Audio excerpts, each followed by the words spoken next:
bulan. Setelah 4 bulan itu terbentuk manusia, ditentukanlah di situ jodohnya di mana, rizkinya berapa, umurnya sampai berapa tahun, itu sudah ada. Itu jodoh, memang sudah ditentukan oleh Allah Subhanahu wa ta'ala. Kamu itu istrinya sebelah rumah kamu, kamu istrinya 3 buah rumah dari rumah kamu. Tahu sudah, dijelaskan terlebih dahulu, cuman tidak ada kebocoran terhadap kita sampai kita akhirnya nyari-nyari. Masya Allah. Karena sudah ketentuan Allah, ya harus kita terima. Betul apa betul? Tidak boleh kita marah-marah. Kita tidak terima, oh tidak bisa. Itu ketentuan ketentuan Allah. Jodoh sudah ada garisannya di tangan Allah Subhanahu wa ta'ala. Kita terima aja sudah ya. Jodoh, rizki begitu juga. Tak usah takut, tak boleh takut, tak boleh takut etam masalah rizki, karena sudah ditentukan oleh Allah. Mungkin Guru Safwan rizkinya 5 miliar, tidak bakalan Sida meninggal kalau belum habis 5 miliar.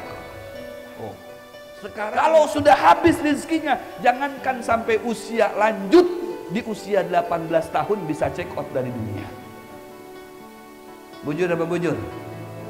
Ini rizki sekali lagi masalah rahasianya Allah Subhanahu wa ta'ala. Nahnu bitabkir wallah bitakdir. Kita hanya berusaha berikhtiar, yang menentukan Allah. Sekalipun sudah ditentukan, jangan berdiam diri di rumah. Ya, etam tidak mau kerja. Kenapa tidak mau kerja? Kan sudah ditentukan rezekinya sama Allah. Kita duduk aja manis di rumah. Tidak bisa begitu. Harus bagaimana? Ikhtiar. Karena kita tidak tahu di mana rezeki kita itu diletakkan oleh Allah. Bisa didapatkan rezeki dari Allah itu lewat tangan-tangan manusia. Kita bekerja dengan seseorang, mendapatkan gaji, mendapatkan upah, berarti itu rezeki dari Allah Subhanahu wa ta'ala. Bukan Sida majikan kita yang memberi, hakikatnya Allah yang menitipkan rezeki kita lewat Sida majikan kita. Betul apa betul? Nah itu. Begitu juga masalah maut, sudah ditentukan oleh Allah Subhanahu wa ta'ala.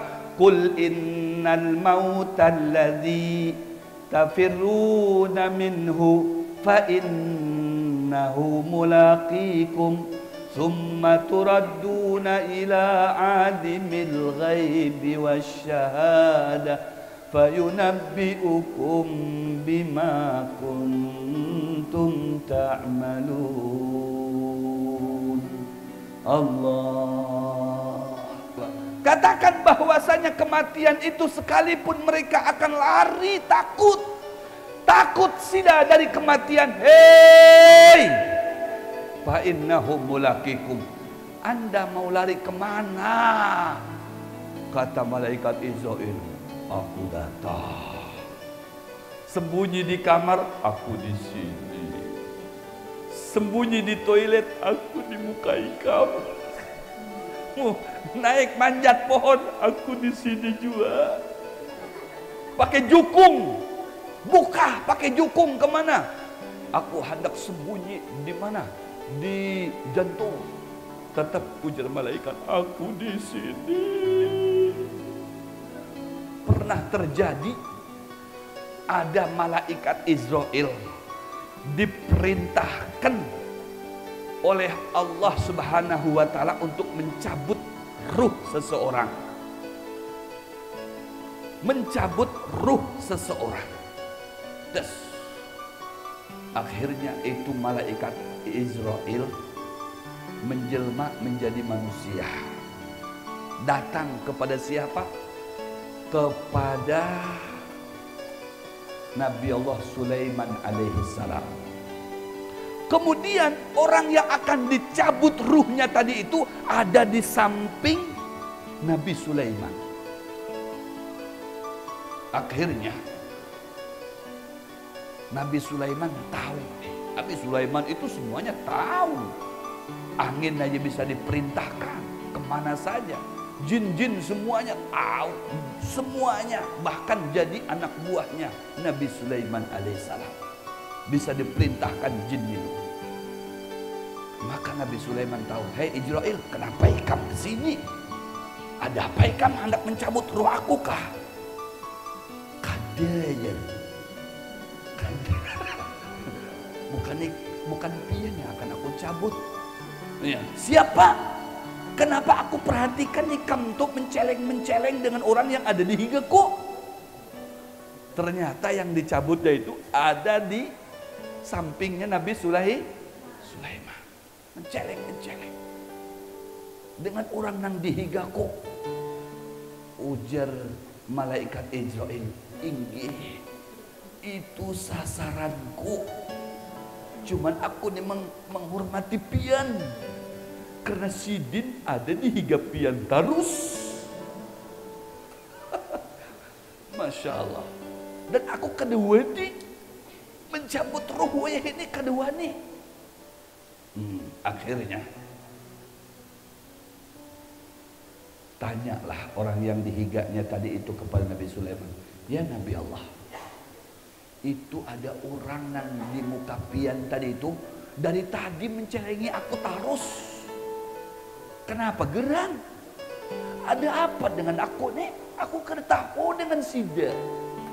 Sida menceleng matanya dengan aku. Curiga pun. Siapa Sida nih? Mungkin mau berbuat jahat dengan aku. Bukan, kata Nabi Sulaiman. Sida itu malaikat Israil. Astagfirullahaladzim.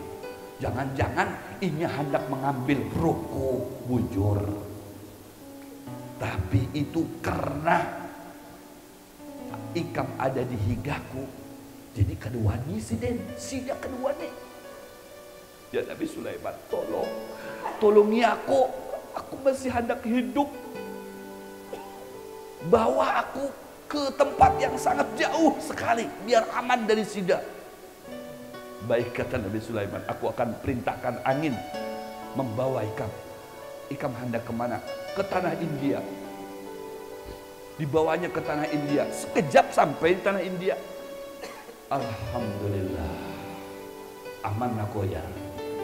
Tahu-tahunya begitu aman aku, ada orang itu di higanya. Astagfirullahaladzim. Kamu yang tadi itu ada di higa, ada di muka aku, di mukanya Nabi Sulaiman. Iya, aku ini Israil, diutus oleh Allah untuk mencabut ruh ikam di sini. Kenapa kada tadi di sana? Sebujurnya Allah memerintahkan aku itu mencabut ikam di India sini. Aku bingung, kenapa ikam bisa berada di higanya Nabi Sulaiman, bukan di India. Bingung juga, makanya aku mencelengi ikam dari tadi. Ujar uluni, bujur kayak ini orangnya. Allah memerintahkan mencabut ruh ikam di India, tapi ikam bukan di India beradanya. Nah, ya. Ikam di negeri Syam. Di negeri Syam ikam adanya, di Palestina. Ikam berada di higanya Nabi Sulaiman. Aku ini bingung, kenapa? Aku ternyata bujur. Ikam minta buka dari aku, kemudian dibantu oleh Nabi Sulaiman. Nah, dihadanglah sampai ke India lewat pasukan Sulaiman, yaitu angin. Nah, di sini aku percaya Allah memerintahkan mencabut ruh ikam di sini, berarti tidak la yukhliful mi'ad, tidak bakalan mengingkari janjinya. Bujur ikam berada di tanah India. Sekarang aku cabut ikam. Setumat langsung. Inna lillahi wa inna ilaihi rajiun.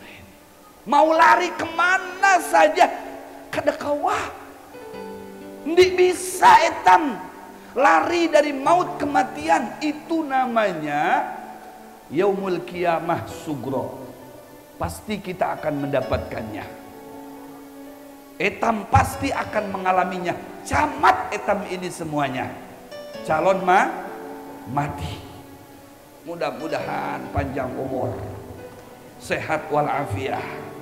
Mudah-mudahan pian berdahulu ulun ke dunia. Oke, sebaliknya dah, ulun kedudi pian berdahulu. Masya Allah. Jangan takut.